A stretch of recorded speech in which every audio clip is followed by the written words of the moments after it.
15,000 रुपए की सैलरी से नव भारत निवास तक का सफर। शहर में कई बार रुकने का मन करा, कई बार चीज़ों को छोड़ने का मन करा, लेकिन वो हंगर अच्छा, रियल एस्टेट इंडस्ट्री का क्या डार्क ट्रूथ है जो कोई बताता नहीं है? क्या होता है कि कई बार आपकी टीम के जो आप जॉब कर रहे हैं 9 to 5, तो फिर आपको रिस्क लेना पड़ेगा अपनी लाइफ में। क्या रिस्क ले, बताओ कैसे रिस्क लेगा कोई? तो बिल्डर्स और developer versus channel partner model कैसे काम करता है? मतलब कौन प्रॉफिट कमाता है, कितना मार्जिन्स होता है? ऑनेस्टली स्पीकिंग मार्जिन्स बिल्डर के पास ज़्यादा होता है, लेकिन उसका इंटेंशन कैसा है काम करने का। आप लोगों ने फंड्स कहाँ से लेके आए? आप लोग इसमें तो एकदम पैसा लगा होगा ना, मतलब एक प्लॉट भी खरीदा होगा तो भी एक 5-4-5-10 करोड़ से प्लॉट कम कहाँ आता है? तो ट्रांसपेरेंसी सर इसलिए रखना ज़रूरी है कि तो रजिस्ट्री पर जाकर मुझे नहीं बोलेगा कि मेरे को ये चीज़ नहीं बताई गई थी। तो रियल स्टेट नहीं है कि अगर आपने आज लैंड परचेज कर लिया तो रातों रात कोई लेके तो भाग नहीं जाएगा। ये आपको एप्रिसिएशन देता है इन लॉन्ग रन। कंपाउंडिंग होती है बट बहुत धीरे होती है। तो फर्स्ट टाइम जो होम बायर है अभी राइट नाउ, क्या मिस्टेक करते हो सबसे ज्यादा? First time home buyer sir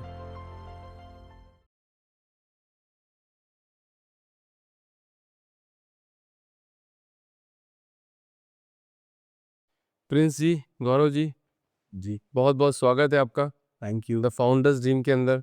कैसे हैं सर आप? बिल्कुल बढ़िया। दिन की शुरुआत के साथ ही बिल्कुल एनर्जेटिक और बढ़िया। सुबह सुबह का माहौल एकदम मस्त होता है। बिल्कुल। तो सब लोगों को मोटिवेट कर देते हैं कि 15,000 रुपए की सैलरी से नव भारत निवास तक का सफर कैसा रहा सर?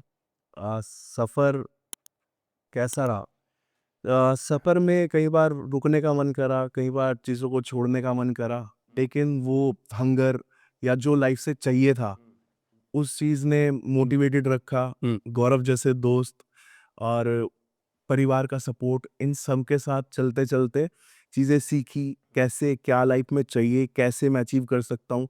क्योंकि मेरा पढ़ाई में बहुत ज़्यादा मन नहीं था, तो मेरे को एक चीज़ समझ आ गई थी अपने करियर की शुरुआत में कि जो मुझे चाहिए, वो शायद मुझे सिर्फ सेल्स में ही मिल सकता है। वाह। तो सेल्स शुरू करी, एयरटेल से शुरू करा मैंने।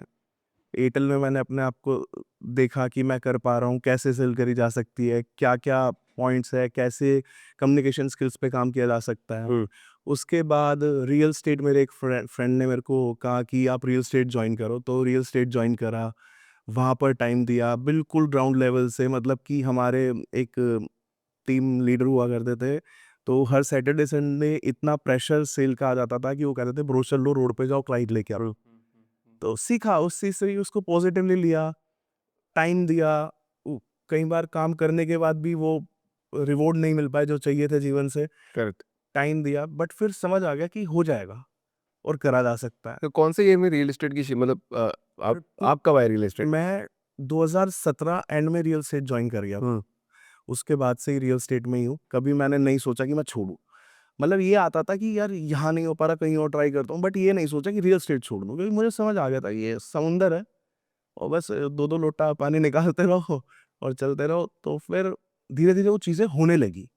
जैसे-जैसे टाइम के साथ फिर रिज़ल्ट आने लगे, रिवॉर्ड्स मिलने लगे, तो समझ आने लगा कि हो सकता है, पॉसिबल है। अपने साथ फिर गौरव, मेरे और दोस्त हैं, मेरे पार्टनर्स हैं, सबको जोड़ा और साथ में मिलकर फिर नवभारत निवास आज जो कर पा रहा है, वो सब मिलके। तो गौरव जी, आप कब मिले सर को?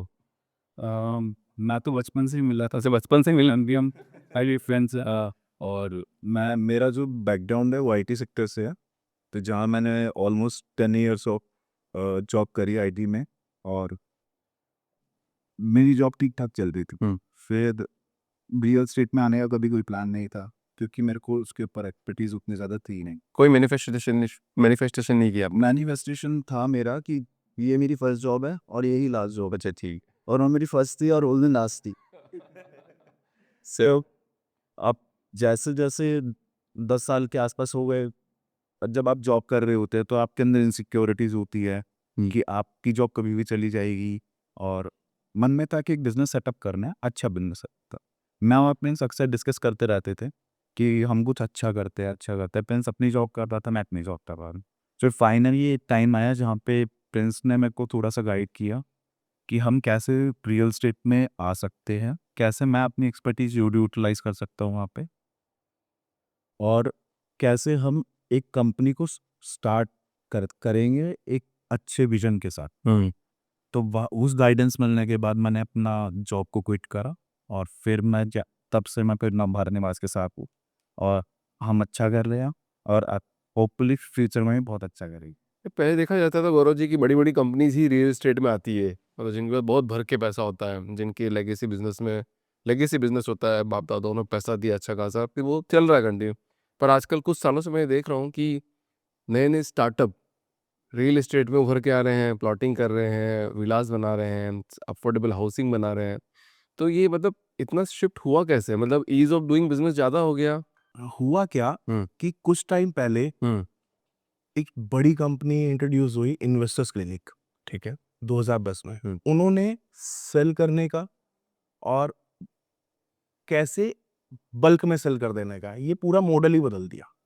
उनको देखकर लोगों ने, उनसे सीखकर लोगों ने, बिल्डर्स हो या क्लाइंट्स हो या हम जैसे लोगों जो रियल एस्टेट में शुरू करना चाहते हैं, हम्म कि बिना इन्वेस्टमेंट के भी शुरू किया जा सकता है रियल एस्टेट में। अगर आपके पास आज कोई इन्वेस्टमेंट नहीं है, कोई बड़ी सेविंग नहीं है, सिर्फ आपको बेचना आता है, तो भी आप एज अ ब्रोकर किसी बिल्डर के साथ मिलकर काम शुरू कर सकते हो। हम्म सेकंड, जैसे हमने शुरू करा, हमारे पास बहुत लिमिटेड रिसोर्सेज थे, लिमिटेड फंड था, क्योंकि जो भी था वो सिर्फ अपनी सेविंग थी। तो हमने क्या करा कि हमने जो जो हमें कंपनी में बेसिक्स ज़रूरी थे, उसमें हमने अपने साथ वैसे ही लोग जोड़े। जैसे गौरव जी है, तो मुझे आईटी से मुझे वेबसाइट डेवलप करानी थी, सीआरएम डेवलप कराना था, एक फ़नल बनाना था अपने सेल्स पर्सन्स के लिए, लीड सोर्स वगैरह के लिए, वो सब गौरव ने प्रिपेयर करा। मेरे को 1 से 2 लोग ऐसे चाहिए थे जो हर टाइम सेल्स टीम के साथ बैठ सके, उनके ऊपर ध्यान दे सके, उनकी क्लोजिंग में हेल्प कर सके, क्लाइंट से मिल सके। मैंने 2 लोग अपने साथ वैसे जोड़े, अनिरुद्ध और रोहित। मेरे को एक चाहिए था कि जो डिजिटली ध्यान दे सके कि हम डिजिटली कैसे एक्सपेंड कर सकते हैं, किस तरह हमें काम करना चाहिए, कैसा मार्केट से रिस्पॉन्स आएगा, और जो साइट विजिट संभाल सके। हमने शिवम जी है हमारे फ्रेंड, उनको करा साथ में। और फिर ओवरऑल कि कैसे इसको एक ही दिशा में लेके जाना है, कि जो विज़न देखा है वहीं पर लेके जाना है, तो वो मैं खुद सँभाली वो चीज़। तो हम पाँचों ने मिलके अपने-अपने रोल्स को इसी तरह सँभाला कि हमें जो करना था वो वैसे हो पाए। हम्म चलो बहुत बढ़िया है। तो मतलब 2017 से ही आपने स्टार्ट करना शुरू, 2017 से मेरे को एकदम स्टार्ट हुआ? मेरे को सर 2013 में क्लियर था कि मुझे कुछ करना है, और बस मैं 2013 से 20-21 तक यही सोचता रहा कैसे करना है, पर करना है। तो अभी मैं राज शिवामी जी को मैं देखता रहता हूँ, तो उन्होंने बोला था कि अगर आपको ये पता आपके लिए सक्सेस क्यों ज़रूरी है, तो फिर आप सक्सेसफुल होके रहोगे। तो वही था कि मुझे पता था मेरे लिए क्यों ज़रूरी है, क्योंकि मुझे क्या चाहिए, मुझे अपनी फैमिलीज़ के लिए क्या चाहिए, मुझे करना क्या-क्या है, ये क्लियर था। कैसे करना है, ये रास्ता ढूँढना था। वो मिल गया, फिर उस रास्ते पे चलते रहे, चीज़ें होती रही। चलो। अच्छा, रियल एस्टेट इंडस्ट्री का क्या डार्क ट्रूथ है जो कोई बताता नहीं है? मतलब सिर्फ प्लॉटिंग, मतलब रियल एस्टेट को छोड़ के क्या टीम में भी कोई दिक्कत होती है? सर, टीम का अभिषेक जी मैं बताऊँ, क्या होता है कि कई बार आपकी टीम के जो सीनियर पर्सन्स होते हैं, या ब्रांच हेड या टीम हेड्स आप कह लो, वो कई बार आपकी परफॉर्मेंस का आपको टाइमली रिवॉर्ड नहीं देते हैं। ऐसा नहीं है कि वो उनको भी नहीं मिल रहा है, लेकिन वो नहीं देते हैं, क्योंकि उनको पूरी टीम मैनेज करनी होती है, और उस मैनेजमेंट के चक्कर में वो अपनी टीम के जो टॉप परफॉर्मर्स होते हैं, उनको भी उनका सही रिवॉर्ड नहीं देते हैं। इसकी वजह से या तो उनका जो टॉप परफॉर्मर होता है वो छोड़ जाता है, या फिर वो गलत प्रैक्टिसेस सीख लेता है, जो फ्यूचर में उसके लिए भी ठीक नहीं है और आपके लिए भी ठीक नहीं है। तो ये दूसरा, थ्रू से इंडस्ट्री सेम होता है ये? ऑलमोस्ट 90% चैनल पार्टनर्स में 100%। अब अगर आप बिल्डर पे आ जाए जिनके पास खुद की डायरेक्ट सेल्स टीम है, उनमें आपको प्रॉब्लम आती है फेक कमिटमेंट्स की, फेक इंसेंटिव्स अनाउंस कर देते हैं। अब उनको शायद जब वो अनाउंस कर रहे होते हैं तो उनको लगता है कि कोई अचीव नहीं कर पाएगा, अच्छा। लेकिन कई बार जो सनकी है, जो उसको करना है वो तो करना है, उसको वो अचीव करेगा, फिर उसको समझ आ जाता है ये फेक है। ऐसा मेरे साथ हो चुका है। मैंने जिनसे काम सीखा है, उनसे ही मैंने उनकी अच्छी क्वालिटीज़ आज जो मेरे अंदर है, मैंने उनसे ही ली हुई है। लेकिन उनसे ही मैंने ये भी देखा कि कई बार वो अपनी सेल्स को पुश करने के लिए या बढ़ाने के लिए कुछ ऐसी इंसेंटिव्स या ऐसी चीज़ें अनाउंस कर देते थे, जो उन्होंने कभी पूरी नहीं करी। तो ये एक मैं मानता हूँ कि मुझे लगता है ये एक डार्क ट्रूथ है, और ये अगर आप रियल एस्टेट में आ रहे हो तो आप मेंटली वैसे प्रिपेयर होके आओ, क्योंकि ये होगा ही होगा आपके साथ। तो आपके पास तो चैनल पार्टनर ही नहीं है, तो ये तो सुसाइडल टेंडेंसी जैसा नहीं है? जैसे कि अगर आप चैनल पार्टनर की बात करें, हाँ। तो अगर आप शॉर्ट टर्म में देखे थे तो लिटरली ये सबको लगेगा कि रिस्की डिसीजन है, क्योंकि आपने चैनल पार्टनर इंक्लूड नहीं करे इतने बड़े बिजनेस। और अगर आप लॉन्ग टर्म में देखें तो ये एक बिजनेस डिसिप्लिन भी है। और थर्ड चीज़, जो ब्रोकरेज आप चैनल पार्टनर को बांटोगे, अगर आप उसको बचा के वो प्रॉफिट अगर आप कस्टमर को डायरेक्टली देते हो, तो यहाँ पे कस्टमर का भी बेनिफिट होता है और कंपनी का बेनिफिट होता है इस तरीके से। जैसे कि मान लीजिए चैनल पार्टनर है, उसका ऑब्जेक्टिव क्या है कि वो क्या करेगा, सिर्फ बेचेगा आपको लैंड और वो अलग हो जाएगा कमीशन लेने के बाद। अब लास्ट में कौन फंसता है? क्लाइंट, क्योंकि वहाँ पे ओवर कमिटमेंट्स रहती है। अगर अब जैसे चैनल पार्टनर के थ्रू अगर कोई सेल हुई है, तो वहाँ पे चैनल पार्टनर ने कमिट किया है कि आपको 10x मिल जाएगा उस टाइम तक। वो टाइम आया और क्लाइंट को मिला 3x 4x, तो वहाँ पे फेक कमिटमेंट होगी। भले क्लाइंट को 3 गुना या 4 गुना पैसा मिला है, बट क्लाइंट के माइंड में वो जो वैल्यू चैनल पार्टनर ने दी थी वो सेट हो चुकी है। और एक चीज़ होती है कि जहाँ पे आप बिल्कुल रियल डील करते हो कि सर आपका 1.5x होगा नहीं या 0.5x होगा, और क्लाइंट को उतना ही मिलता है, और कई बार क्लाइंट को 0.5x ज़्यादा भी मिल जाता है, तो वो एक फेयर डील है। अब वहाँ पे जितनी कमिटमेंट हुई उतनी फुलफिल हुई। अब चैनल पार्टनर ओवर कमिट करके क्लाइंट को फंसा देते हैं, रेपुटेशन बिल्डर की खराब होती है वहाँ, और जो लीगल प्रेशर आता है वो कंपनी के ऊपर आता है। तो जो कंप्लीट डैमेज अगर कंपनी के ऊपर है, तो कंट्रोल भी कंपनी के पास होना चाहिए। यही सोच के हमने अपनी इन हाउस टीम रखी, हमने अपने इन हाउस ट्रेनिंग रखी और एक मॉड्यूल सेट किया जिससे हम कंप्लीटली सेल्फ ड्रिवन प्रोसेस चला रहे हैं, और इससे डायरेक्टली क्लाइंट को भी फ़ायदा है और उनकी को भी। एग्जाम्पल के लिए, जब मैं खुद एक चैनल पार्टनर फर्म में वर्किंग था, तो बहुत सारी चीज़ें होती थी। कई बार क्लाइंट्स, क्योंकि ब्रोकर को तो सिर्फ अपनी ब्रोकरेज से मतलब है, ना उसको बिल्डर की रेपुटेशन से फ़र्क पड़ता है, ना ही क्लाइंट की उस सेविंग से जो उसने 10 साल या 15 साल में जोड़ी है। तो क्लाइंट की बुकिंग कराई, 10% क्लियर कराया, there is there is a plan of payment, subvention plan, जिसमें आपने बहुत से आजकल बिल्डर्स को देखा होगा कि पे 10% और 20% and nothing till possession. But ये सच नहीं है। ये तो है ही नहीं, बिल्कुल सही नहीं है। सच ये है कि आप बैंक्स के साथ एक बिल्डर डील सेट करता है जिसमें एक 2.5 साल या 3 साल का टेन्योर होता है, और उसमें बैंक फंड दे देता है बिल्डर को, लेकिन क्लाइंट से जिसकी प्रोफाइल के ऊपर लोन हुआ है उससे इंटरेस्ट चार्ज नहीं करता है, वो बिल्डर से उस टाइम का इंटरेस्ट लेता है। बट बैंक तो 2.5 या 3 साल का ही लेगा, और आपके चैनल पार्टनर ने क्लाइंट को बोल दिया नथिंग टिल पोजेशन, करेक्ट। जबकि प्रोजेक्ट को रेडी होने में 6-6 7-7 साल लग जाते हैं। तो वहीं पर आपने बहुत नोएडा में या गुड़गांव में न्यूज़ चैनल्स पे देखा होगा कि लोग रेंट पर रह रहे हैं, बैंक्स की ईएमआई भी भर रहे हैं और उनके पास पोजेशन नहीं है। करेक्ट। ये जो सब होता है, 90% इसमें चैनल पार्टनर या वो ब्रोकर का हाथ होता है जिसने अपनी सेल के लिए बहुत कुछ झूठ बोल दिया। चलो तो ठीक। यही इसी चीज से हम बचना चाहते हैं कि फ्यूचर में नवभारत निवास का नाम कहीं भी इस तरह ना आए। चलो थोड़ा सा लाइट करते हैं कॉन्वर्सेशन को, मतलब अभी नवभारत पे बात करेंगे, बट जैसे आप तो सक्सेसफुल हो गए, बट आप लोगों को जो आज की जनरेशन में बोलती है कि भैया 50,000 का जूता, 3 लाख की घड़ी, फोन, गाड़ी सब चाहिए, सैलरी है 30,000, आप सब बोलते हो बकवास है, तो जिंदगी तो जिएगा ना सर वो अपनी। नहीं बिल विद सब तो वास नहीं, कि कई बार क्या होता है, कई बार टाइमिंग गलत हो। अभी अगर आपकी स्पेंडिंग अर्निंग से पेंदे है, या फिर जो आप अफोर्ड करना चाहते हो वो कॉस्ट पे है, वो उसके लिए आप कॉस्ट कर रहे हो आपकी सेविंग्स, या फिर आप वो ही जो भी अमाउंट लग रहा है वो आप अपने घर वालों से एक्वायर कर रहे हो, तो ये चीज़ गलत है। अगर आप उसी चीज़ को अगर अपने ऊपर यूटिलाइज करते हो, जहाँ पे आप अपनी ग्रोथ के ऊपर या किसी एसेट के ऊपर इन्वेस्ट करते हैं, या फिर किसी एसेट के ऊपर इन्वेस्ट करते हैं, तो वो ज़्यादा इम्पैक्टफुल है। और जब वो चीज़ें काम करने लग जाती है, जैसे आपने अपना कोई चीज़ स्टार्ट करी, कोई प्रोसेस बिल्ड करा, और फिर जब वो चीज़ काम करने लग जाएगी, तो फिर ये 50,000 की घड़ी, ये 3 लाख के शूज़, ये सब वर्थलेस लगने लगेंगे। क्यों? क्योंकि वो आप इजीली अचीव कर पाओगे। करेक्ट। तो 2026 में क्या टॉप 1% में आना ईजी है?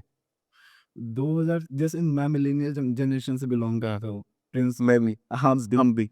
तो हमने देखा है कि कैसे कीपैड फ़ोन एंड्रॉयड फ़ोन में डेवलप हुआ, कैसे टीवी से माइक जी बना। अगर हम पहले की बात करें तो पहले बहुत मुश्किल था नॉलेज को गैदर करना। अगर मुझे किसी चीज़ के ऊपर नॉलेज चाहिए तो मुझे बाहर जाना पड़ेगा, उसके ऊपर रिसर्च करनी पड़ेगी, उसमें 1 हफ्ता 2 हफ्ते लग सकते हैं। अभी टिप्स पे नॉलेज है। करेक्ट। तो बस कमी किस चीज़ की है? कमी है डेडिकेशन की, कमी है कंसिस्टेंसी की। जो लोग इस टाइम पे फ़ोन में बिज़ी है, अपना-अपना बहुत टाइम ख़राब कर दे रहे हैं, तो इन्हीं सब चीज़ों की वजह से टॉप 1% में वो आ नहीं पाते हैं, लेकिन मुश्किल नहीं है। ईज़ी है, क्योंकि एक बकेट है जिसमें 2 से 5 लाख रुपए की सैलरी आप अचीव कर सकते हो अगर आप कंसिस्टेंटली काम करते हो तो। 2 से 5 लाख कैसे मिलेंगे सर? कौन सी फील्ड में मिलेंगे? सब किस फील्ड में रहेगा आप ये बताइए? मैं तो आप बताओ कौन सी फील्ड में है कि किसी को 2-5 लाख रुपए सैलरी मिल रही हो? सैलरी नहीं मिलेगी कभी।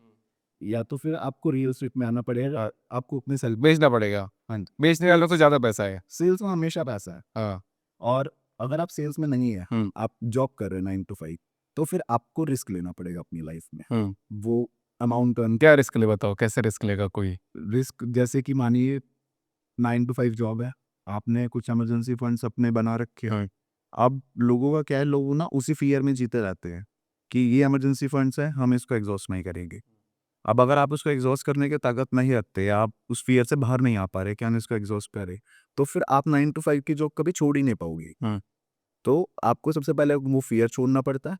फिर आपका जिस भी चीज़ में पैशन है, जिस भी चीज़ को आप फ़ॉलो करते हो, आपको आपको उसके ऊपर नॉलेज गैदर करनी चाहिए, आपको टाइम देना चाहिए, एक प्रॉपर प्लानिंग के साथ आपको एग्ज़ीक्यूशन करना चाहिए और फिर आप धीरे हाँ, मैं ये नहीं कहता कि डे 1 2 से 5 लाख रुपए मिल जाएँगे, बट धीरे-धीरे आप उन स्टेज पे चढ़ते हो, हुँ। जो टॉप 1% टाइम लगेगा। रियल ऐसा एस्टेट लगता है। सर चुनौतियों का गेम है। हाँ। जैसे आपको कभी भी शुरू में रियल एस्टेट से बहुत अच्छा फंड आना शुरू नहीं हो जाएगा। पहले साल तो नहीं आता है, मेरे को ये पता है। आप बताओ। सर डिपेंड करता है। अगर इंसान एक्सेप्शन छोड़ देते हैं मन, क्योंकि एक्सेप्शन ऑलवेज अलाउड। फिर भी सर मुश्किल से 2 महीने चाहिए आपको काम सीखने के लिए। काम से 1 साल लगता है सर। नहीं सर, पढ़ना। मैं एग्ज़ाम्पल आपको देके बताता हूँ। मेरी ही खुद की टीम में मेरा एक लड़का है रोहित, रोहित चौधरी। उसको आज तक रियल एस्टेट में मिलाकर 11 महीने 10 महीने हुए और वो पिछले 6 महीने से हर महीने 5 लाख, 7 लाख, 9 लाख अर्न कर रहा है। उसने गाड़ी खरीद ली, उसने जो उसको एक मेरठ का है वो, तो वहाँ पर भी एक अच्छा बूम आया हुआ है इस टाइम। उसको उसने सोचा मुझे एक इन्वेस्ट करना है, प्लॉट लेना है, उसने प्लॉट ले लिया और उस अच्छी सेविंग है और वो अच्छा कर रहा है। और उस लड़के के लिए मैं बोल सकता हूँ कि वो अगले 5 साल में शायद मेरे से भी आगे निकल जाए। हुँ। तो ऐसा कुछ नहीं, अगर आप कंसिस्टेंट हैं, आपको अपने काम की वैल्यू पता है, आपको अपना रीजन पता है, आपको गोल पता है, तो आप कर सकते हो sir. It will take time, कभी-कभी 2 महीने, कभी-कभी 6 महीने, लेकिन हो जाएगा। चलो वापस बिल्डर डेवलपर चैनल पार्टनर पे आते हैं। जी। तो बिल्डर्स और developer versus channel partner model कैसे काम करता है, और मतलब कौन प्रॉफिट कमाता है, कितना मार्जिन्स होता है? Sir honestly speaking margins builder के पास ज़्यादा होता है, लेकिन उसका इंटेंशन कैसा है काम करने का, वो बिल्डर चाहता क्या है कि वो सिर्फ अपने एक ब्रांड को बड़ा बनाना चाहता है या फिर वो लेगेसी क्रिएट करना चाहता है। उस चीज़ में बहुत बड़ा डिफरेंस है। हुँ। जैसे हम जैसे काम कर रहे हैं, हमारे पास आज भी ऑप्शन है बिल्डर होते हुए कि हम अपना प्रॉफिट मार्जिन बहुत अच्छा बना सकते हैं। हुँ। लेकिन हमारा फोकस उस पे नहीं है, क्योंकि जब हम सिर्फ अपने बारे में सोचने लगते हैं, हुँ। तो कहीं न कहीं हम ब्रांड को छोटा बना देते हैं। करेक्ट। तो मार्जिन्स हमेशा बिल्डर के पास ज़्यादा होंगे, चैनल पार्टनर के मुकाबले, लेकिन उस अ, उसको प्रॉफिट क्यों चाहिए, क्यों नहीं चाहिए, ये उसके ऊपर है कि मेरे लिए मेरे क्लाइंट का ट्रस्ट। और मैं फ़ोकस करता हूँ सर कि मैं प्रॉफिट मार्जिन एक क्लाइंट से लेने से ज़्यादा अच्छा है कि मैं क्लाइंट ज़्यादा गैदर कर लूँ। हुँ। तो ये नवभारत निवास वैसे काम करता है। चलो नवभारत निवास कहाँ-कहाँ पर है अभी? इंडिया में कहाँ-कहाँ पर है? अभी सर हम जयपुर में वर्किंग है। हुँ। जयपुर में 2 हमारे प्रोजेक्ट हैं, एक खाटू श्याम जी मंदिर के पास और एक जयपुर में, फुलेरा एक अपकमिंग स्मार्ट सिटी है। एक आपका हमारा शामली में सिविल लाइन्स एरिया है वहाँ पर, और जिम कॉर्बेट उत्तराखंड के अंदर। तीनों जगह हमारे या तो प्लॉट्स हैं या विलाज़ है या कॉटेजेस है। ठीक है। अब इतनी अलग-अलग लोकेशंस रखने का रीज़न ये है सर। सवाल यही है मेरा कि मतलब डाइवर्सिफ़ाइड क्यों? क्योंकि लोग तो चाहते हैं कि हम एक ही जगह पे आस-पास ही कर लें तो ज़्यादा अच्छा रहेगा। सर इसका रीज़न है हाँ। कि रियल एस्टेट में जो बूम अब तक आना था, जो गुड़गाँव में आया, जो नोएडा में आया या बड़ी सिटीज़ कोलकाता ले लो आप, मुंबई ले लो, बैंगलोर ले लो, वो सब टियर 1 सिटीज़ थी। लेकिन नेक्स्ट जो बूम आएगा गारंटीड, हुँ। जो 40x 50x तक का अपनी इन्वेस्टमेंट पे हो सकता है, वो टियर 2 या टियर 3 सिटी में ही आएगा। हुँ। तो हम या तो ऐसी जगह काम कर रहे हैं कि जहाँ पर लैंड बहुत लिमिटेड है और डिमांड बहुत ज़्यादा है, जैसे उत्तराखंड। उत्तराखंड का रूल है कि आप सवा नाली यानी कि 300 गज ही वहाँ पर परचेज़ कर सकते हैं, अगर आप नॉन उत्तराखंड हैं। हुँ। या फिर हम ऐसी जगह काम करें, चाहे वो शामली हो या जयपुर हो, कि जहाँ गवर्नमेंट के मास्टर प्लान्स है कुछ टाइम के कनेक्टिविटी पे फोकस किया जा रहा है, नए हाईवेज, इंडस्ट्रियल एरियाज, एम्प्लॉयमेंट, ये सब गवर्नमेंट जनरेट कर रही है। तो दोनों ही जगह सर फायदा होगा कस्टमर को। बेसिक सोच यही है कि एट द एंड हमसे भी ज्यादा फायदा हमारे क्लाइंट्स को मिल पाए, जिन्होंने हम पे आज इतना छोटे होते हुए ट्रस्ट किया हुआ है। आप लोगों ने फंड्स कहाँ से लेके आए आप लोग? जो इसमें तो एकदम पैसा लगा होगा ना, कि मतलब इस प्लॉट भी खरीदा होगा तो भी 5 4 5 10 करोड़ से प्लॉट कम कहाँ आता है, छोटा मोटा भी। बिल्कुल, आप सही कह रहे हैं, ये हमने भी सोचा था सर, और ये हमारे माइंड में आया था जब हम प्लान कर रहे थे। हाँ। हमने बेसिकली नवभारत निवास प्लान हम दोनों ने मिलकर साथ बैठकर डिटेल में वर्क करके ही करा है। इसका सर ये है कि हमारे पास जब हमने शुरू करा, जो हमारे पास फंड थे हमारे ऐसे कि ये बिल्कुल मेरा इमरजेंसी फंड है, मेरी फैमिली को कोई प्रॉब्लम आ गई तो उसलिए मैंने रखा हुआ है। हमने वो सारा फंड निकाल लिया था सर। हम्म। हमने ये नहीं सोचा था कि कल को कोई प्रॉब्लम आ गई तो हम कैसे उसको टैकल करने वाले हैं। तो जो बात ये बोल रहे थे कि भाई कि आप फियर से बाहर निकले। बिल्कुल, कोई नेगेटिव थॉट हमारे मन में नहीं था। एक ही चीज़ थी, मैं बहुत बड़ा बिलीवर हूँ, मैं चीज़ों को विजुअलाइज़ करके चलता हूँ। मैं मानना है कि जीवन में हर चीज़ आपके साथ 2 बार होती है, जो माइकल जॉर्डन जी ने कहा था। एक बार पहले मेरे खुद के दिमाग में और एक बार सच में। हम्म। तो ऐसे ही हमने शुरुआत करी थी कि होगा, हम करेंगे और इतनी जल्दी और इस टाइम तक कर देंगे। करेक्ट। वही हम कर रहे हैं। हाँ। और शुरुआत की मैं आपको बताऊँ, जो भी वो बहुत छोटा फंड था, हम पाँचों का मिलकर जो बना था, उससे हमने शुरुआत करी कि हमने एक प्लॉट परचेज़ किया और उस प्लॉट को ही आगे सेल करा। फिर 2 करे, फिर आगे सेल करा, फिर 4 करे। कहने का मतलब है जो 2 को बेच के प्रॉफ़िट आया, वो हमने अपने ऊपर ही अपना निकाला नहीं कंपनी से, हमने उसको दोबारा कंपनी में डाला। ऐसे करते-करते सर हमने फुलेरा में फिर पूरी लैंड पैच खरीदा, जो कि बहुत बड़ा लैंड है, खाटू श्याम जी में, जिम कॉर्बेट में, वो सब ऐसे करते-करते ही हुआ।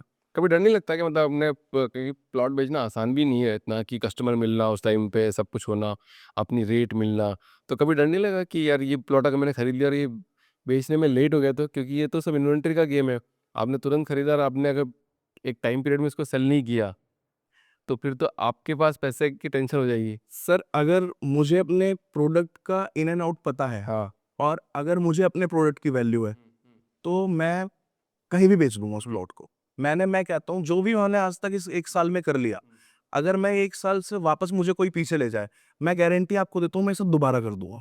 ये सब आप किताबी बातें बोल रहे हो सर, नहीं, बता रहा हूँ मैं प्रिंस सर, ये सर मैंने ये किताबों में लिखी हुई बातें हैं। नहीं सर, ये मैंने किताबों से पढ़कर ही सीखा है। हम्म। मैं किताबों को लिखकर सुनकर बोल नहीं रहा हूँ, मैंने उनको पढ़ के सीखा है। मजाक की बात है, हम तो बात नहीं डालेंगे बट हम। अपनी लाइफ में डाली वो चीज़ें, हाँ। उनसे रिजल्ट आते हुए देखा और सच में वो होती है चीज़ें। जो लोग मैं भी सर ऐसे ही 10 साल 15 साल पहले जब मैं खुद इंस्टा रील्स नहीं होती थी, यूट्यूब पर वीडियोज़ आती थी या कभी-कभी फेसबुक पे कुछ शॉर्ट वीडियोज़, मैं भी देखता था ये कहने वाली बातें हैं, फंड चाहिए होता है, इसके फादर ने दिया होगा। मैं तो सर बहुत ही एक मिडिल क्लास फैमिली से बिलॉन्ग करता हूँ। मेरे फादर ने जो भी करा जीवन में हमें बहुत बेस्ट देने की कोशिश करी, बट हो सकता है सर। मैं भी यही बोलता हूँ कि ना, पैसे वैसे की जो पैसे नहीं चाहिए होते हैं, ठीक है, कुछ भी नहीं चाहिए होता, सिर्फ एक ही चीज़ चाहिए होती है, इच्छा शक्ति होनी चाहिए मन में कि यार मेरे को ये करना है। जी। तो आपके पास फंड कहाँ से आते हैं आपको पता भी नहीं चलेगा। बिल्कुल सर। वो एक बात है शाहरुख खान साहब जी की मूवी की कि अगर किसी चीज़ को शिद्दत से चाहो तो पूरी कायनात तुम्हें उससे मिलाने की कोशिश में लग जाती है। सर वो फ़ील करा है मैंने, वो सच है करेक्ट कि अगर आप सच्चे हो, आपको किसी से कोई लालच नहीं है, आप सबका अच्छा चाहते हो, तो आपको जो लोग मिलेंगे, वो भी आपके विज़न में आपका साथ देंगे। मेरे को गौरव जी ने, मेरे जो 4 और पार्टनर्स हैं, उन्होंने, मेरी टीम ने, मेरी वाइफ़ इतनी सपोर्टिंग है, तो मैं थोड़ा ज़्यादा बोल रहा हूँ, लेकिन जैसे हम हमने 1 साल पहले ही शुरू करा सर, तो जब ये चीज़ें ऐसी ही शुरू करते हैं ना सर, तो वर्क लाइफ़ और पर्सनल लाइफ़ बैलेंस करना बड़ा मुश्किल हो जाता है। मेरी वाइफ़ जॉब करती थी, उन्होंने मेरे लिए जॉब छोड़ी अपनी और अगर मैं सुबह 3 बजे उठकर मुझे उत्तराखंड जाना है अपने क्लाइंट के साथ, तो मेरी वाइफ़ भी 3 बजे ही उठती है सर और रात को मैं 2 बजे आया हूँ, तो मेरी वाइफ़ 2 बजे तक जगी होती है सर। तो वो सपोर्ट मुझे अपनी वाइफ़ से भी एक मिलता है। और गौरव को भी मैं अपनी जीवन का कृष्ण जी कहता हूँ कि अगर मैं अर्जुन हूँ तो मेरा कृष्ण गौरव है, जिसने मेरे को एक समझाया कि इस दिशा में काम करेगा तो हमेशा अच्छा चलेगा। चलो थोड़ा इमोशनल हो जाएगा but upon customer centric approach रखते हैं। तो मतलब ट्रांसपेरेंसी आपने सबसे ज़्यादा रखी कि भैया कि हम बहुत ट्रांसपेरेंट है, ये प्राइस है, ये इतने में मिलेगा, तो आपने धोखाधड़ी बिल्कुल भी नहीं सोची मन में, जी। इसलिए आप इतना आगे हो। क्या ये सक्सेस का राज है? सर ये राज नहीं, ये एक पॉइंट हो सकता है, हम्म। सक्सेस की तरफ पहला कदम हो सकता है। क्योंकि अगर आप अपने ही क्लाइंट के साथ चीज़ों को ट्रांसपेरेंट नहीं रखोगे तो एक बार तो आप पे भरोसा कर लेंगे, वो दोबारा नहीं करेंगे। हम्म। तो ट्रांसपेरेंसी सर इसलिए रखना ज़रूरी है कि कल आज मैंने एक क्लाइंट है जिसने अपनी 5 साल 10 साल की सेविंग से मेरे साथ जुड़ा, मैंने उसको सारी चीज़ें आज क्लियर करी, तो रजिस्ट्री पर जाकर मुझे नहीं बोलेगा कि मेरे को ये चीज़ नहीं बताई गई थी। वो रजिस्ट्री के बाद मुझे नहीं बोलेगा कि अब मेरे प्लॉट के सामने किसी और का प्लॉट आ गया, आपने तो मुझे कहा था आगे तो पार्क है। तो इसलिए ट्रांसपेरेंट रहना सर बहुत ज़रूरी है, कल को वही क्लाइंट मुझे और 10 क्लाइंट से मिलाएगा और बिज़नेस ऐसे ही बनता है सर। तो जब बिजनेस में एक्नॉलेजमेंट मिलता है, जब आपको अवार्ड मिले, तो क्या इससे मोटिवेशन मिला और ज़्यादा काम करने की इच्छा हुई इससे? सर अवार्ड को मैं मोटिवेशन की तरह नहीं लेता हूँ। मैं एक्नॉलेजमेंट की तरह? कोई कोई भी सर अवार्ड हो या कोई रिकॉग्नाइजेशन हो, अश्लील ग्रोवर जिसे जैसे मिला था ये, तो इससे मेरे को और मेरे क्लाइंटों के बीच में ट्रस्ट बना सर। हाँ। क्लाइंट्स ने देखा कि अगर किसी को ऐसे रिकॉग्नाइज्ड किया जा रहा है तो बंदे ने सच में कुछ काम किया होगा। तो एक तो मेरे और मेरे क्लाइंट्स के बीच ट्रस्ट फैक्टर बढ़ा और बस मैं सर थैंकफुल हूँ जिन्होंने मेरे को अवार्ड दिया अश्लील जी का, भारत बिजनेस अवार्ड्स का। अच्छा, रियल एस्टेट के अंदर सबसे बड़ी कॉमन स्कैम क्या है जो नॉर्मल बायर नहीं जानता है? सर एग्जाम्पल के लिए नोएडा सेक्टर 135 का मैं बात करता हूँ। 135 सेक्टर अथॉरिटी ने पूरा डूब क्षेत्र अनाउंस करा हुआ है, लेकिन आज भी वहां पर 1-1 करोड़ के फार्म हाउस सेल कर रहे हैं बिल्डर्स डेवलपर्स। वो 1 करोड़ रुपए एक क्लाइंट खरीदता है, उस पे 2 करोड़ के ऊपर कंस्ट्रक्शन करता है और जब बाढ़ आती है तो उनके farm house first first floor तक डूब जाते हैं। फिर उन पे बुलडोजर चलते हैं और एंड में न्यूज़ आती है कि बुलडोजर चल गए इस सोसाइटी पे। तो स्कैम यही है सर कि जो परचेज कर रहे हैं 50% लोगों को ये नहीं पता है कि टाइटल क्या होता है। प्रॉपर्टी का टाइटल क्लियर होना बहुत ज़रूरी है, क्या वो रेजिडेंशियल में पास है या कमर्शियल में पास है, वहाँ उसका नक्शा पास है या नहीं पास है, वो नोटिफाइड लैंड है या डी नोटिफाइड लैंड है। मान लीजिए आज वहाँ पर घर बने हुए हैं लेकिन वो गवर्नमेंट के मास्टर प्लान में नोटिफाइड लैंड है कि वहाँ पर हाईवे आना है, मेट्रो प्लान होनी है, वो क्लाइंट नहीं देखता ना जानता है कि वहाँ का मास्टर प्लान क्या है और खरीद लेता है। और फिर वो वहीं पहुँचता है कि या तो उनके साथ क्या होता है कि गवर्नमेंट कोई स्कीम ले आती है, बुलडोज़र चल जाता है या फिर वो स्टक हो जाते हैं, फँस जाते हैं। तो 2026 के अंदर बताओ गौरव जी कि रेंट पे रहना चाहिए कि खुद की प्रॉपर्टी खरीद लेनी चाहिए? सबसे इम्पोर्टेंट सवाल है, हर साल आता है ये सवाल और सब लोग पूछते हैं और सबके अपने अपने अलग अलग विचारधारा है इसमें। बिल्कुल।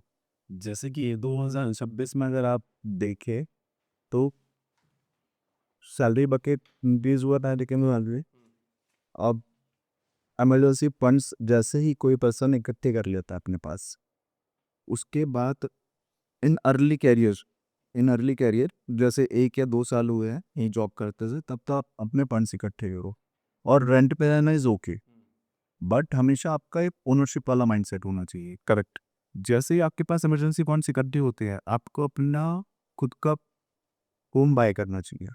अब उसके पीछे रीज़न क्या है कि जैसे आप 25-26 साल के आसपास होते हो और आप परचेज़ करते हो, परचेज़ करने के बाद जो ईएमआई बनती है, तो आपको एक फ्रीडम मिल जाती है अराउंड 40 के अराउंड। और उसमें अगर आपने स्ट्रैटेजिकली प्लान किया है कि आपकी जो ईएमआई है, जो आपने एसेट खरीदा है, उसी एसेट से आपकी ईएमआई निकल जाए, प्लस उसमें आपने एडिशनल 5 से 7 हज़ार रुपये डाले महीने की, जिसने जिसने आपके एट द एंड इंस्टॉलमेंट कम कर दी। तो इन अ लॉन्ग रन हमेशा प्रॉपर्टी को बाय करना चाहिए instead of rent with rent. अच्छा, real estate investment versus crypto currency या फिर स्टॉक मार्केट, यहाँ पे ज़्यादा पैसा लगाने के ऑनेस्ट ओपिनियन क्या है यहाँ पे? अब जैसे स्टॉक मार्केट हमेशा बिग केयर्स की टीम है। अब 90% रिटेल ट्रेडर्स प्रॉब्लम करते हैं वहाँ पे कि उनके पास नॉलेज नहीं होती, उनके पास वो एक्सपर्टीज़ नहीं है, उनके पास वो सिस्टम नहीं है और कहीं ना कहीं मैनिपुलेशन में बहुत ज़्यादा है मार्केट में, तो वो वहाँ पे अपने फंड्स दबा देते हैं। सेम क्रिप्टो में प्रॉब्लम क्या है, क्रिप्टो चैनलाइज नहीं है, गवर्नमेंट के रेगुलेशंस उतने ज़्यादा नहीं है जितने स्टॉक मार्केट में है। तो क्रिप्टो हमेशा से एक सेकेंडरी रहा है। और बात आती है रियल स्टेट की, तो रियल स्टेट में ये है कि अगर आपने आज लैंड परचेज कर लिया तो रातों रात कोई लेकर तो भाग नहीं जाएगा, और इवन आप रातों रात कोई लेके भाग नहीं जाएगा, और ये आपको एप्रिसिएशन देता है इन लॉन्ग रन। कंपाउंडिंग होती है बट बहुत धीरे होती है, 10 का 20 होता है, 20 का 30 होता है, लेकिन वो नेचुरली होती है। उसके ऊपर आपको कोई एफर्ट्स भी डालने, एक बार ले लिया आपने और आपकी लाइफ लॉन्ग इनकम भी बन जाता है वो। तो मेरे अकॉर्डिंग अगर आपके पास अच्छा अमाउंट है तो आप उसको डाइवर्सिफाई कर सकते हैं, जिसमें सबसे पहले रियल एस्टेट, फिर स्टॉक मार्केट, और अगर आपका मन करे तो क्रिप्टो। बट हमेशा वो एक एक दूसरी साइड में होते हैं जहाँ पे आपको लॉस लग सकता है। क्योंकि अगर आप प्रॉपर्टी में देखें तो जैसे हमारे दादा परदादा है, उन्होंने अगर कोई प्रॉपर्टी परचेज करी है तो आज तक कोई एग्जांपल ऐसा नहीं हो कि उन्होंने 10 रुपए की परचेज करी और वो 8 रुपए की आ रही है। करेक्ट। हमेशा अप्रिसिएशन होता है। और जिनके पास अगर पैसे की कमी है तो उनको सबसे पहले नॉलेज गैदर करना चाहिए, थोड़ा बहुत अमाउंट स्टॉक मार्केट में इन्वेस्ट करना चाहिए।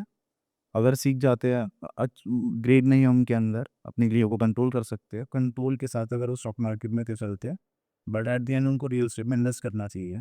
चलो बढ़िया है। मतलब रियल एस्टेट का मतलब ऑलवेज विन नहीं करता, जब भी मैं बात करता हूँ लोगों से सब win जितने करता भी है। मैंने लोगों के इंटरव्यूज पढ़े हैं या जो लोग लाइफ में कुछ अचीव कर पाए हैं, मैंने देखा है या शुरुआत में या अपने लाइफ के मिड में या एंड में कभी ना कभी वो रियल स्टेट्स में जरूर आए हैं। हाँ, आए आए हैं। तो रियल स्टेट सर ऐसी चीज मैं भी आने का सोच रहा हूँ 2026 में। बिल्कुल। अच्छा, लोकेशन सिलेक्शन में सबसे अंडररेटेड फैक्टर कौन सा होता है जो एप्रिसिएशन में सबसे इम्पोर्टेंट रोल प्ले करता है? सर इसको इस तरह देखते हैं कि जब भी कोई एज एन मैं एक क्लाइंट हूँ, मैं कहीं पर कुछ परचेज कर रहा हूँ, तो मैं देखूंगा रोड कैसी है, कनेक्टिविटी कैसी है, और आसपास क्या आने वाला है, क्या आ गया है, और बढ़िया है जी। जबकि मेरा मानना है कि आपको देखना चाहिए टाइटल, आपको बिल्डर की रेपुटेशन, उसके पास्ट प्रोजेक्ट्स, वो सब कैसे हैं, वो कितने टाइम में डेवलप कर देता है, कैसी डेवलपमेंट है, किस तरह का कंस्ट्रक्शन है। ये एक मुझे लगता है कि बहुत ओवररेटेड अंडररेटेड चीज़ है, सॉरी, अंडररेटेड चीज़ है जिसको कोई भी छोड़ देता है, नहीं सोचता उस बारे में, लेकिन वो सोचना चाहिए क्योंकि अप्रिशिएशन में बहुत बड़ी चीज़ है। करेक्ट। एग्जाम्पल मैं आपको देता हूँ, जो जीटी रोड हाईवे है जो बुलंदशहर से गाजियाबाद लाल कुआं कनेक्ट करता है, उसमें ये हाईवे बहुत चौड़ा हो गया पूरा। छपरोला एक जगह पड़ती है बुलंदशहर से आगे लाल कुआं के पास, वहाँ पर प्राइजेस बूम कर गए। मतलब 30,000 25,000 रुपए गज के रेट 2 साल में 2 लाख रुपए गज हो गए हैं। लेकिन वहाँ पर जो सोसाइटीज हैं जो बनी हुई है ऑन हाईवे, उनकी क्वालिटी सर इतनी खराब है कि उनमें रेट नहीं बढ़े हैं सर। जो बैरल लैंड पड़ी है उसके रेट बढ़ गए, लेकिन जो बसी बसाई कॉलोनी है उसके रेट नहीं बढ़े, वो 25 का 40 हो पाया, जबकि बैरल लैंड 25 की 2 लाख हो गई। तो मेरा मानना ये है कि हमेशा आपको बिल्डर की प्रोफाइल, वो किस तरह की डेवलपमेंट करता है और उसकी प्लानिंग क्या है, उन चीज़ों पर भी ध्यान देना चाहिए। अच्छा गौरव जी, आप मिडिल क्लास फैमिली से आते हो, आपने भी घर वर ले लिया होगा, तो मतलब एक मिडिल क्लास फैमिली वाले को कौन सी एज तक एक घर ले लेना चाहिए? जैसे अगर मैं बोलूँ कि आई बिलीव इंडिया इंडिया का जो ग्रेजुएशन का सिस्टम है वो अराउंड 23 में ग्रेजुएट कर जाता है। कोई भी पर्सन है वो 23 में ग्रेजुएट कर जाता है, और 23 से लेके 25 साल तक आई बिलीव उसको कुछ फंड्स इकट्ठे करने चाहिए, जो कि हर इंसान के लिए ज़रूरी है। इमरजेंसी फंड्स रखने चाहिए अपने पास। और जैसे ही आपके पास 25 साल के आसपास कुछ इमरजेंसी फंड्स इकट्ठे हो गए तो वो राइट एज है आपको प्रॉपर्टी में इन्वेस्ट करनी है। वैसे 7 साल के पूरे करियर के अंदर आप लोगों को सबसे ऐसा क्या, ऐसा कैसा लो, कब लो पॉइंट आया जब लगा कि यार हमको क्विट कर देना चाहिए यार, अभी ऐसे हो नहीं रहा है हमसे? वो क्या मोमेंट था, उसे ओवरकम भी कैसे किया? सर ऐसा बहुत बार लगा कि हो नहीं पा रहा है या छोड़ देना चाहिए। जैसे कि जब जब आपको पूरा कभी नहीं आया ऐसा? नहीं, मेरे को तो आता है। हमेशा बहुत बार आया ऐसा, हाँ। अभी भी आ जाता है कि हम जैसे कुछ कुछ डिस्कशन चल रहा है, जैसे हम कुछ कहीं पहुंचना चाह रहे हैं बातों के डिसीजन को लेकर, लेकिन नहीं पहुंच पाते, तब मन करता है छोड़ो यार, मैं किसे समझा रहा हूँ, छोड़ो। लेकिन वो सर रास्ता नहीं है वो, तो इसलिए एक सेकंड आया और फिर से यू टर्न कि होना ही नहीं है, करना तो यही है सर। जॉब छोड़ने का मन में आया जब मैं वर्किंग जॉब में था, क्योंकि नहीं मिले रिवॉर्ड्स, जो जैसे बहुत काम करा सर, किसी महीने बहुत काम करा कि अब ये आने वाला है, इससे मैं ये चीज़ करूँ, और वो नहीं मिली, जो मैंने आपको बताया पहले भी। तो लगा सर छोड़ देता हूँ, नहीं हो पाएगा। घर पर मुझे ये चीज़ करनी है, मैं रेंट पे रहता था पहले, तो मुझे रेंट देना है। मेरी शादी हुई तो खर्चे बहुत बढ़ गए कि यार ये करना है, वो करना है, पर वो नहीं हुआ। मन करता था छोड़ देता हूँ यार, मैं जाऊँगा कहीं भी उतना तो है कि मैं 80,000 1 लाख की जॉब ले लूँगा और यहाँ वालों 30,000 भी नहीं मिल रहे टाइम से, तो मन करा छोड़, पर ये पता था छोड़ के भी क्या करूँगा? वहाँ पर भी तो प्रॉब्लम हो सकती है। हाँ। तो फिर दोबारा ट्राई करा सर, गिरे, फिर उठे, फिर करा, फिर गिरे, फिर उठे, फिर करा। यही चीज़ें उनके के साथ चले। छोड़ना इज़ नॉट एन ऑप्शन, मतलब एक जगह ठहर जाओ। बिल्कुल। ठहराव इज़ द सक्सेस। चाहे कंसिस्टेंसी जॉब में हो, चाहे बिज़नेस में हो, चाहे कहीं भी हो। बिल्कुल। ठहरा कंसिस्टेंसी है ना सर, आप 30 दिन कंसिस्टेंट रहो, आपका 1 साल अच्छा हो जाएगा और आप 1 साल कंसिस्टेंट रह जाओ, ज़िंदगी अच्छी हो जाएगी सर। उस कंसिस्टेंस को मैं बोलता हूँ ठहराव। बिल्कुल, उस ठहराव बहुत ज़रूरी है। कहीं हिलो मत, 10-15 साल अपने आप हो जाएगी चीज़ें, आपको पता भी नहीं चलेगा। बिल्कुल, बिल्कुल। अच्छा, 15,000 से लेकर मिलियनेयर तक के बनने के सफ़र में कोई शॉर्टकट है क्या? सर कोई शॉर्टकट नहीं है। हाँ। आपको तपना पड़ता है, हुँ। आपको अपने फ्रेंड्स छोड़ने पड़ते हैं, पार्टीज़ छोड़नी पड़ती है, शादियाँ छोड़नी पड़ती है। मैंने अपने कज़िन्स की शादियाँ छोड़ दी सर अपने काम के लिए। सब छोड़ना पड़ता है, सब सैक्रिफाइस करना पड़ता है, सिर्फ़ काम। काम, काम, काम, काम, काम, बूम! यही सर फ़ॉर्मूला है हुँ। और कोई भी शॉर्टेस्ट रूट नहीं है, कोई ईज़ी रूट नहीं है। वो रूट है, उसमें मेहनत करो, पसीने बहाओ, लोगों से मिलो, सीखो, करो और फिर ही होगा। उसके अलावा किसी भी तरह नहीं हो सकता। पहले जो 5 करोड़ है ना, वो कमाने बहुत मुश्किल है सर। हाँ।